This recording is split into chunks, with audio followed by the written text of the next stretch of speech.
8h21, vous écoutez les matins branchés sur CKIA le 88.3 jusqu'à 9h. Denis Duchesne avec vous, Nicole Vendette à la mise en onde.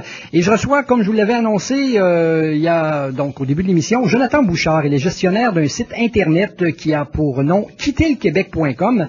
Alors, ça suscite la réflexion quand on entend ces termes. Alors, il est en studio avec nous. Bonjour, M. Bouchard. Bonjour. D'abord, quelles sont les motivations à créer ce site-là? Motivation très simple, c'est de rassembler les témoignages de gens qui sont partis en un seul point pour pouvoir, dans le fond, savoir pourquoi ils sont partis, puis donner des infos aussi à ceux-là qui voudraient partir, d'avoir un espèce de partage d'informations entre les deux. Oui. Sur votre site, il y a des gens qui témoignent, qui ont quitté le Québec pour différentes raisons, depuis X années ou X mois. Il y a des gens qui veulent partir aussi. Ouais. Et j'imagine que là, ils s'alimentent en information sur les gens qui écrivent leurs témoignages, donc comment ça se passe la vie, par exemple, au Canada anglais ou aux États-Unis. Et il y a les gens aussi il y a un volet, je pense, des gens qui...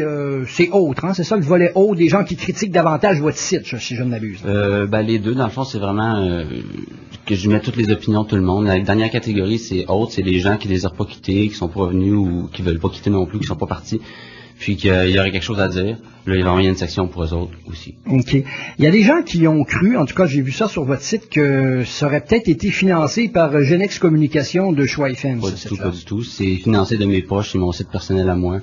C'est un flash que j'ai eu à mener, parce que moi-même, je désire partir. Fait qu'au lieu d'aller chercher l'information, je voulais peut-être qu'elle m'arrive à moi. Je suis un petit peu paresseux de ce côté-là. OK, oui. Fait que dans le fond, ce que j'ai fait, c'est vraiment, non, c'est personnel, c'est vraiment à moi. Enfin, une chose est sûre, c'est qu'on peut constater que sur votre site, les débats sont peut-être un peu moins monolithiques que sur le site de Radio Réveil, là, où c'est à peu près 98% tout le monde pense la même chose. C'est un peu Radio Réveil, par exemple. Et vous aviez une citation au début, là, quand vous présentez votre site, M. Bouchard, que le dernier à partir ferme la lumière, ensuite ils comprendront.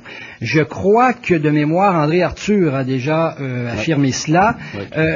Et pourquoi vous avez repris cette citation-là d'André Arthur? C'est tout simplement parce que je trouve que c'est une citation, qui frappe, parce que dans le fond, moi avec le site, il y a comme un espèce d'autre objectif, c'est dans le fond, c'est de faire rendre compte ou faire ouvrir les yeux au gouvernement qu'il y a des problèmes qui ne désirent pas jaser. Ça, c'est simplement une espèce de petite anecdote pour dire, dans le fond, si tout le monde part, il va falloir qu'ils se rendent compte que le Québec a des problèmes, en tout cas selon ces gens-là. Pourquoi partir? Tout simplement parce que le Québec, si je prends mon cas à moi en tant que tel... Parce que vous êtes quelqu'un qui veut quitter le Québec. Moi, je désire quitter. Et vos raisons personnelles, c'est? Mes raisons personnelles, c'est que je trouve plus que j'en ai pour mon argent au Québec, tout simplement. On paye des impôts, des taxes de fou, sauf que la qualité qu'on a, en rapport à l'argent qu'on paye, je trouve personnellement pour moi, ça fait pas mon affaire. Je me suis battu, je me le cache pas personne, je me suis battu pour choix. J'ai été à la marche à 50 000, j'ai été à Ottawa, mais je me suis pas rendu compte, j'ai pas l'impression qu'on m'a écouté du tout, donc c'est ma raison à moi. Mais chacun ses raisons, c'est vraiment personnel. Mais sur votre site, par contre, ça manque de variété un peu en ce qui concerne les motifs. Là. Il y a quand même beaucoup de Québec bashing. Là je cite un peu. C'est les gens qui mettent leur témoignage, c'est pas... non, je sais, mais si j'en cite quelques-uns ici, la mentalité aberrante du nationalisme-syndicalisme, j'ai subi une forme d'endoctrinement péquiste-syndicaliste. Ça, Jeff Fillion, entre autres, répétait ça souvent.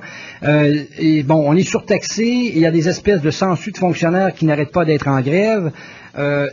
Il y a beaucoup de Québec bashing. Vous vous faites reprocher d'ailleurs. Il y a des gens qui vous ont écrit. J'en ai d'autres ici qui parlent que la société québécoise s'embourbe d'assistés sociaux qui l'amèneront à la faillite.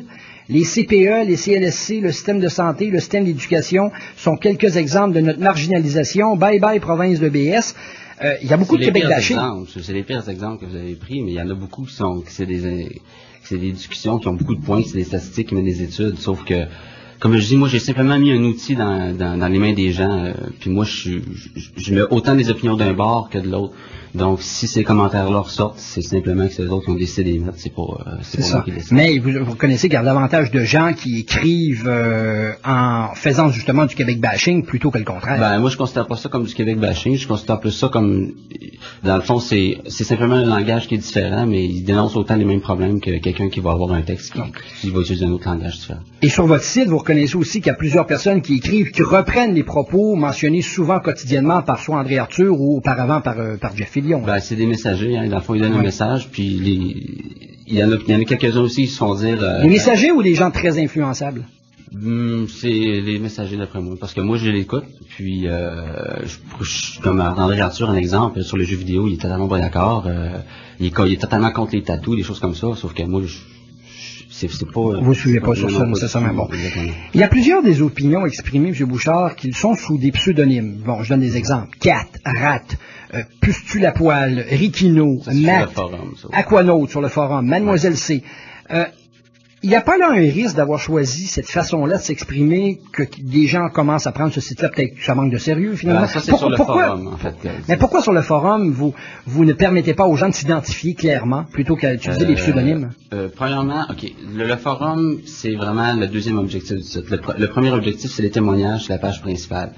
Puis, que ce soit le forum ou la page principale, la manière la plus, comment je pourrais dire, la plus safe que je peux valider les témoignages, j'ai leur courriel. Moi, j'ai tout une confirmation par courriel, fait que j'ai vraiment le courriel de la personne, fait que je peux y répondre. Au niveau d'Internet, c'est pas mal le maximum que je peux faire. Le reste, il faut se fier à la bonne foi des gens. Mais les témoignages, le forum, c'est vraiment différent. C'est plus une place libre. Puis il y a un certain avantage aussi d'être anonyme sur un forum. Parce que dans le fond, que je marque Jonathan ou que je marque Martin, personne ne va savoir que je m'appelle Jonathan pareil. Ouais. Il y a des gens qui aiment ça mettre le nom, il y en a qui préfèrent pas, mais ça c'est le choix. Vous avez eu combien de visites sur votre site jusqu'à maintenant? Moi, un matin, j'en avais environ 32 000. 32 000. Mais ça peut vouloir dire aussi, en utilisant par exemple des pseudos, que ça peut être aussi une vingtaine de personnes qui sont allées 500 fois, non? J'ai des adresses IP différentes, parce que sur Internet, on n'est pas anonyme. Puis j'ai des adresses. Je dirais que le pourcentage de personnes uniques sur les 30 000, ça représente environ le 2/3, selon mes stats sur mon site. Là.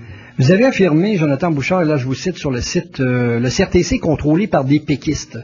Expliquez-moi ça. Selon moi, c'est qu'on a établi souvent qu'il y a il y a eu beaucoup de dîners entre des gens qui étaient pro-péquistes et pro... Le CRTC, c'est une agence fédérale. Qu'est-ce que ça a à faire avec les péquistes qui sont souverainistes? C'est justement ça qui est